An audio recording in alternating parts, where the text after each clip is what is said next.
And welcome back to day 5? Day 5 of Ikoria, Lair of Behemoth spoilers. Now, starting off the day with a couple cards that kind of got spoiled later in the day, yesterday. Alert Heal Bonder is 2 Selesnya hybrid, 1 of any color for 2/4 Human Scout, uncommon, Vigilance. At the beginning of your end step, you gain 1 life for each creature you control with Vigilance.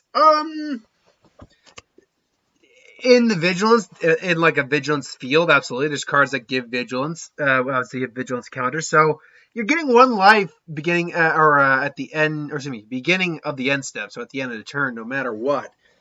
I think it's a solid card. Is it a great card? I can't go that far, but is it a good card? I'd say overall it's a good card. If you're in those colors, you definitely would probably play it. Spontaneous Flight is 1 white, 2 of any color for an instant common. Target creature gets +2/+2 until the end of turn. Put a flying counter on it. Mighty Leap, but 1 more, but the flying is a permanent fix. So I'd say it's a good upgrade from Mighty Leap. And it's a flying fox. Not that could be confused with a bat. Heartless Act, part of the storyline. Now, whether or not Luca's companion is killed is up to debate. 1 black, 1 of any color, instant, uncommon, choose 1. Target, destroy target creature with no counters on it, or remove up to 3 counters from target creature. This is probably going to be a prime removal in the set overall. It's a good removal card overall because you're either removing counters from a creature or destroying creatures with no counters on it. So you are nerfing something or destroying something. Either, and for 2 mana, this is a solid removal right here. It pretty much can take out theoretically any of the Apex creatures, Apex monsters, provided they haven't somehow gotten a hexproof counter on them, which does exist, or they haven't already mutated on something with hexproof. But still, it's a fantastic removal spell. Keen Sight Mentor is 1 white, 2 of any color for a uncommon human cleric, 1/4, enters the battlefield to put a vigilance counter on target non-human. We've already kind of went over that. You can pay 1 in white and 1 of any color to tap this card and put a +1 counter on each creature you control with vigilance. This is apparently a cycle in the colors. 1 is for lifelink, 1 is for vigilance, 1 is for trample. Menace, I believe, is the red one, and then the blue one. The blue one, I think, is a flying one. I don't know if we've had the flying one revealed so far yet, though. Bushmeat Poacher is 1 black, 3 of any color for a 2/4 human soldier common.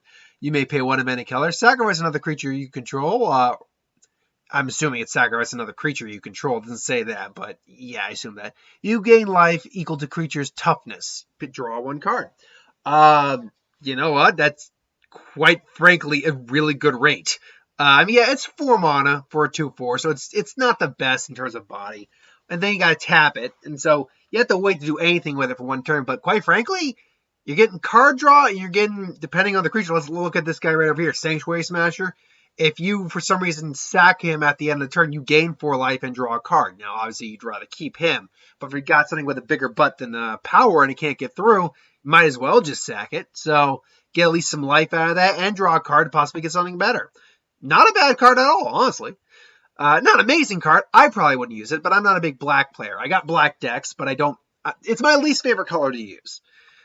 Sanctuary Smasher is 2 red, 4 of any color for a 6/4 Rhino Beast, uncommon, first strike with cycling, 1 red, 2 of any color. When it's cycled, you put a first strike counter on target creature you control. This is a cycle of creatures in uncommon that do this, I believe.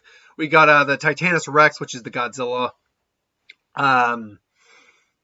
The 11/11 one. We got this guy. I believe there's 1 in white. I think it's... I can't remember which one in white. But it's clearly a cycle we're getting out of these guys. Still, now I got the big ones that got revealed today. Zenith Flare. Boros and 2 of any color for instant uncommon. And that's the thing that amazes me about this, uncommon. Deal X damage to any target, and you gain X life for X number of cards with cycling ability in your graveyard. Let's be clear, this is not a hard card to get off. There's enough cycling that exists between this, Hour of Devastation, all these cards that existed prior to that. There's enough cycling between all that to easily have 3 or 4 in your graveyard. And then you're dealing X damage to target creature. You're basically pinging a creature for 4, gaining 4. And then it can only go up from there later in game, especially if you have multiple copies of this, which if you have a cycling-based deck, you'd probably have at least 3 or 4. Minimum 2 or 3, I'd say. So, yeah, I think this is a fantastic card. Absolutely it is. That said, it's fantastic in the deck that it works in, a cycling deck. Take it out of a cycling deck, it does nothing. So, it is a card that needs to be in a very specific deck to work properly. But when it's in that deck, it is a damn good card. We, by the way, completed the companion cycle. The remaining 3 got revealed today. Oh god, let me see if I get the Jeganoth, the Wellspring. 1 hybrid Gruul, 4 of any color for a 5/5 elemental elk rare legendary creature with companion. No card in your starting deck has more than 1 of the same mana symbol in its mana cost.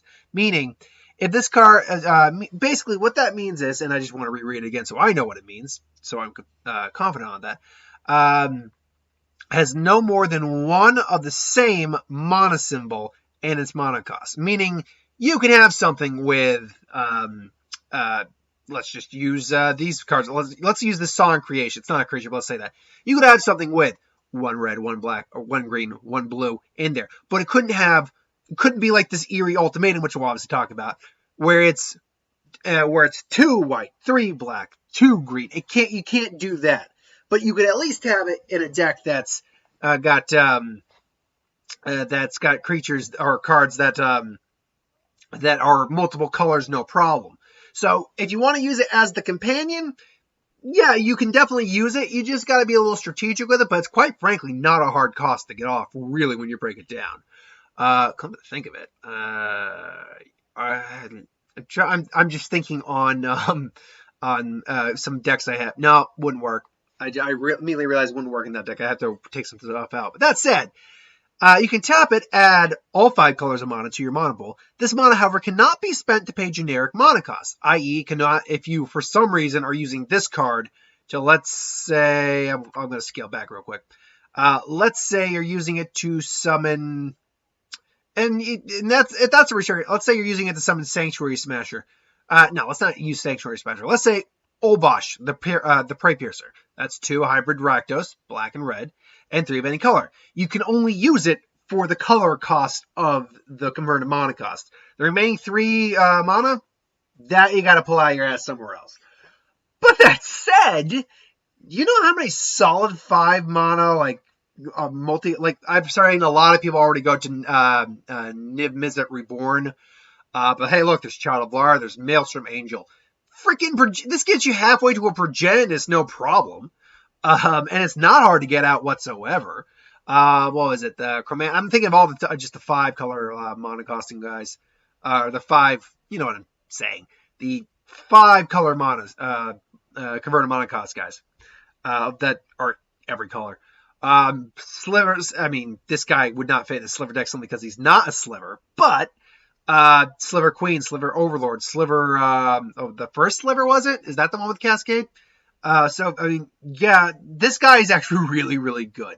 Still not my favorite one that was revealed today. My favorite one's actually the next one. Next companion we get to. But first off, the ultimatums are back. We now have the Wedge ultimatums. We've only seen 3 of them.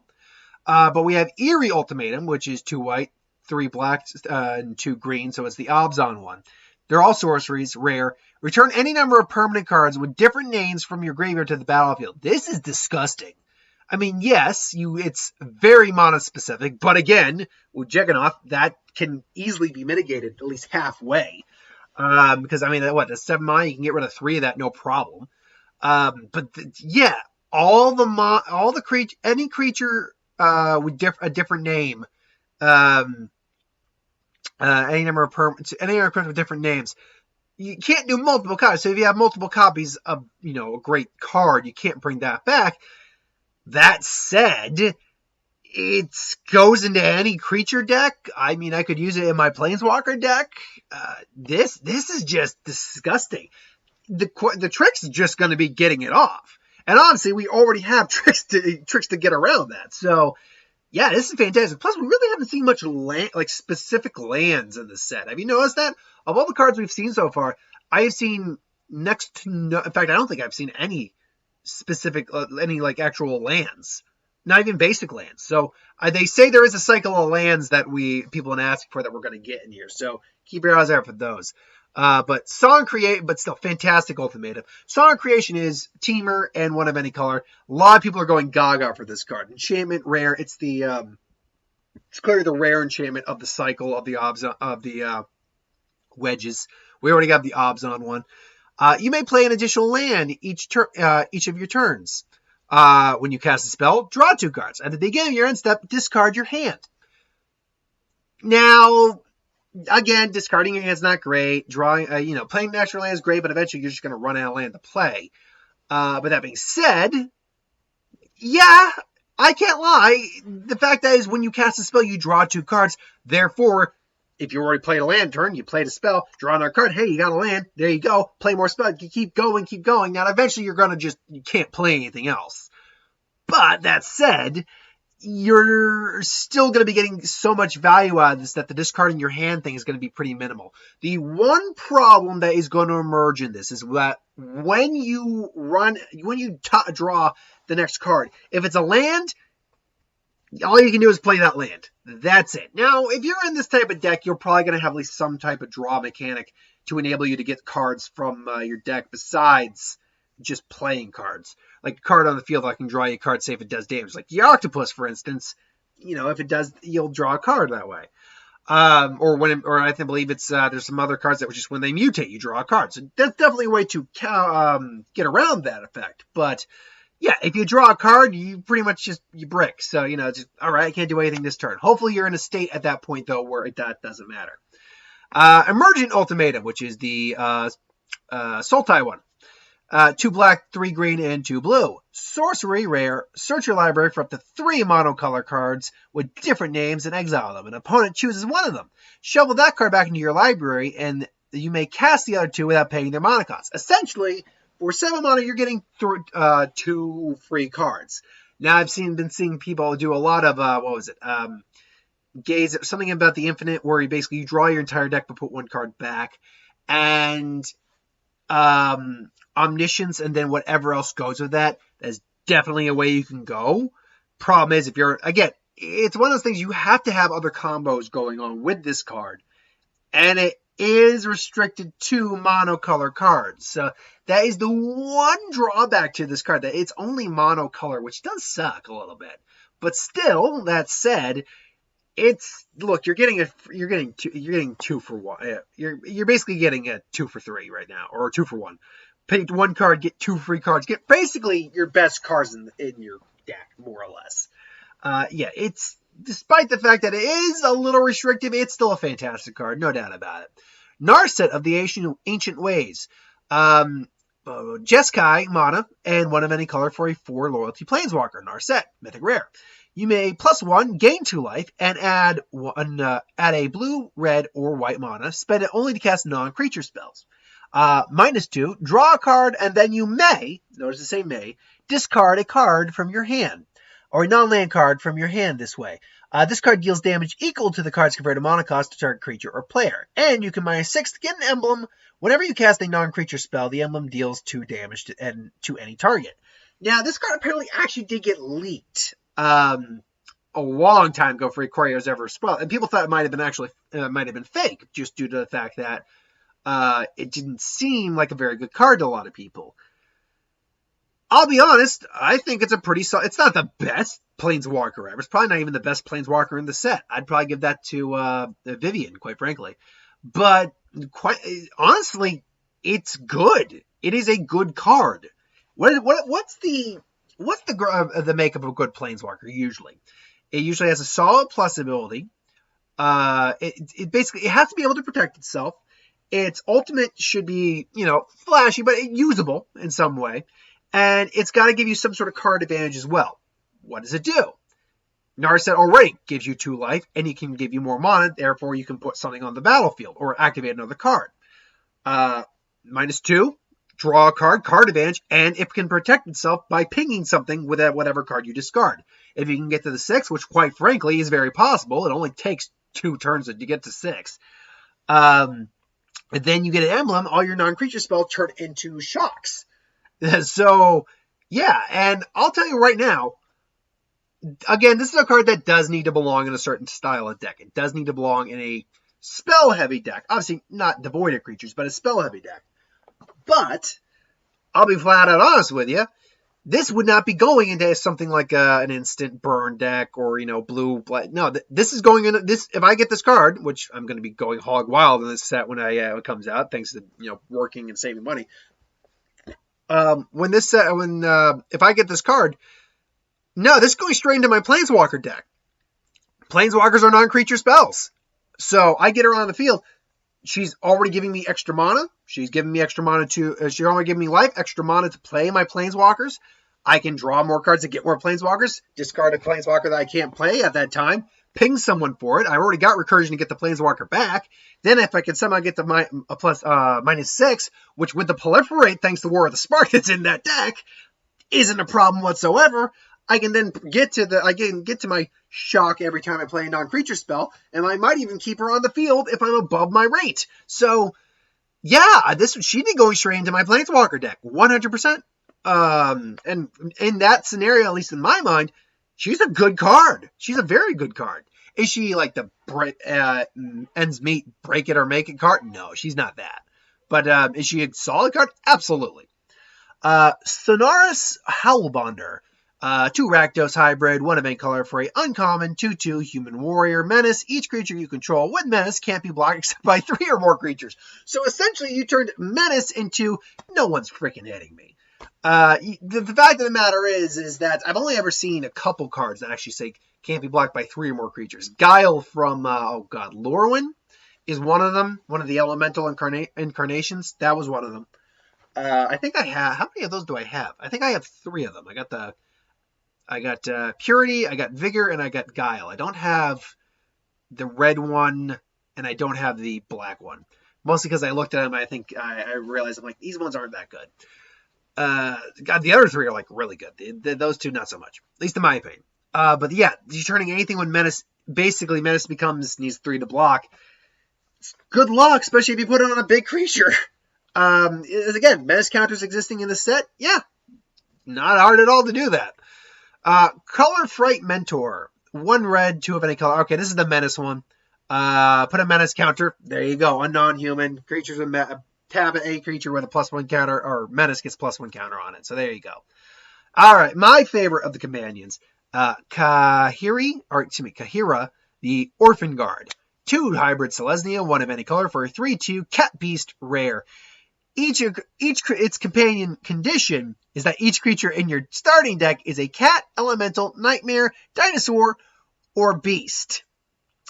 So it's got vigilance, and each other creature you control that's a cat, elemental, nightmare, dinosaur, or beast, it's +1/+1 and vigilance. I'm gonna tell you right now. I know a lot of people are just I know some people are kind of lukewarm. It's the easiest of them to make as your companion. I'm gonna tell you that right now. Evens or odds, yeah. Cards will convert mana cost 3 or more. The next one we're going to get to, oh god, that's terrifying. That's terrible. Well, think words here. The last guy, not that bad. Not that bad on that last guy. Trying to think of a couple more companions that I know of. I know the Dream Den one wasn't that hard. But this is a matter comparing about creature type. And yeah, let's be clear right off the bat. You can have multiple copies of this in your deck. You probably won't have many. So you can have this in the deck, no problem. This would go into Dinosaur, Elemental, Nightmare, whatever. The fact of the matter is, though, in a lot of these types of decks, they're already going to the creature type. The creatures in your deck are only going to be that type. Cat specifically. I already have a cat deck. Yeah, I can actually legitimately make this a companion card for the cat deck while having another one in there. Nightmares. There aren't a lot of nightmares to begin with. We're getting a giant, huge bulk up of nightmares in this set. So, yeah. Dinosaurs. Yeah, most of the time dinosaurs. There's a couple times, there's a couple humans in a dinosaur deck just because, what's the one that actually makes them cost less? That one. Beasts, probably going to just mostly be beasts. Elementals, almost always elementals. And then when you're getting into the mixing and matching of the hybrids of those, then you have at it. And then it's a Lord that doesn't just give +1/+1, it gives vigilance as well. This is probably the best, at least in terms of we're going to make up a word here, castability of the companions, at least in my opinion. It's got a great design. It's got great art. It's an easy card to play. In a cat deck, it's going to wreak havoc, especially when you're going to be adding Nightmare Cats to that deck too, I'm sure. So yeah, it's a damn good card. Absolutely play this card if you get a chance. Checkpoint Officer is 1 white, 2/1 of any color for a 1/2 human soldier. Pay 1 and 1 white, tap it, and tap a target creature. Pretty simple. It'll be useful early game, but after a while, it's just going to be taken. It's just going to be taken out of commission pretty quick. I'm pretty certain. Dusk Mentor. This is the lifelink one. Same shtick as before. It's just a 1/3 on a 1 black, 2 of any color. Does lifelink and it does the whole shtick. Give me a lifelink counter, +1 for creatures with lifelink. It's fine for what it is. Drannith Healer, 1 white, 1 of any color. Whenever you cycle another card, you gain 1 life, and you can cycle this card for 1. It's a 2/2. So right off the bat, it's a bear. So it's usable. It's playable. The fact is, it's benefiting. This is one of those cards that when you cycle, you don't have to pay anything to activate the ability. So I appreciate it a lot more as a card because it's doing something as you're cycling instead of you having to pay more as you're cycling. Now that being said, what it's doing isn't amazing. It's just gaining you 1 life, but hey, it's doing something, and that is something. Not much else to talk about. We have only like 3 other cards to go over. Technically, there are more spoiled, at least on this site, but they haven't been updated on the site yet. They'll probably be updated in the morning, so I'll talk about them tomorrow.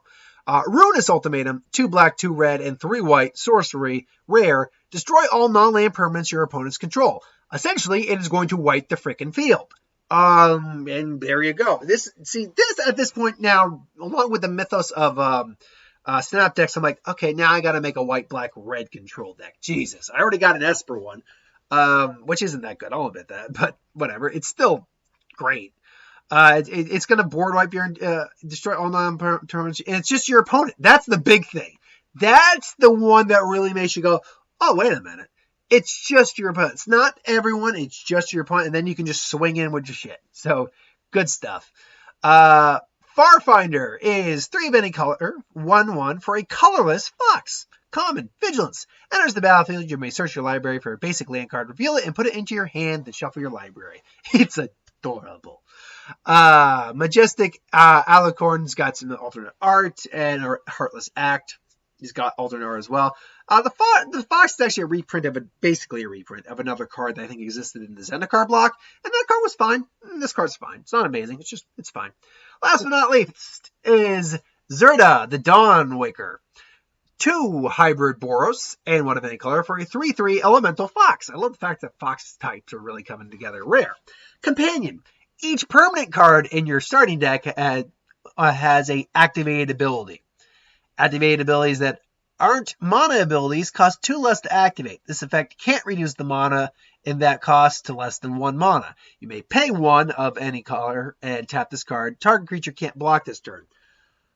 I'm gonna be square with you folks. I'm gonna be flat and honest with my opinion. I don't like this card. Now art wise, this thing is beautiful to look. A foil. Oh my god, I want the foil of this. Give me the foil. And look, it's a 3/3 body on 3 mana. Hybrid mana, so it's easy to cast. That's not an issue, and the whole activated ability thing is fine, but it's the worst companion by far because of its companion restriction. If we go over and let me get the actual hybrids up here real quick, seeing as we now have them. Let me get the hybrid. There we go, hybrid mana. Let me get the hybrid companions all out here. Let's do a little bit of a comparison, shall we? So, all right. Taking a moment. There we go. So let's get the hybrids out here, shall we? Okay. Gyruda Doom of Depths. It's your starting deck contains only cards with a even converted mana cost. Okay, weird, but that's fair, absolutely. And there's plenty of cards that even convert mana cost that are pretty solid. We just went over Juggernaut. You can only have with the same amount of symbol on a card once, so that's fine. Okay, it's still a little restricted. They're all restricted on some, but still solid. That's fine. Kahiri, probably the easiest one to have, no problem. Karuga, basically the hippo dinosaur. Starting deck contains only cards that convert a mana cost 3 or greater. And lands.